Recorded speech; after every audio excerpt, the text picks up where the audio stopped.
Friends, അപ്പോൾ ഞായറാഴ്ച ലീവിലായിരുന്നു. അപ്പോഴാണ് ഉച്ചയ്ക്കൊരു കോൾ വന്നത്, വെള്ളം കയറുന്നില്ല, ടാങ്കിൽ വെള്ളം തീരെ കയറുന്നില്ല എന്ന് പറഞ്ഞിട്ട് പോയി നോക്കുമ്പോൾ ഇതാണ് സംഭവം. കാരണം എന്താ വെച്ച് കഴിഞ്ഞാൽ ഫുട് വാൾവിൽ ഈ ചളി കുടുങ്ങിയിട്ട് വെള്ളം മുകളിലേക്ക് എടുക്കുന്നില്ല. കാരണം മുകളിൽ വാൾവ് ഉണ്ടായിരുന്നു, അത് തിരിച്ചു നോക്കുന്ന സമയത്ത് സ്പീഡ് ഉണ്ടായിരുന്നില്ല.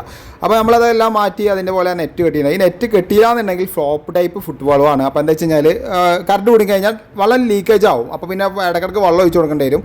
അപ്പോൾ അത് അയച്ചു കഴിഞ്ഞപ്പോഴാണ് അടുത്ത ടെസ്റ്റ് വരുന്നത്. കാരണം ഇതിൻ്റെ ഉള്ളിലത്തെ സെൻറ്ററത്തെ വാൾവ് ഡാമേജ് ആയിട്ട് അടുത്ത ടാങ്കിലേക്ക് ചെറിയ രീതിയിൽ വെള്ളം കയറുന്നുണ്ട്. അപ്പോൾ മുകളിലേക്ക് വെള്ളത്തിന് പ്രഷർ കമ്മിയാണ്.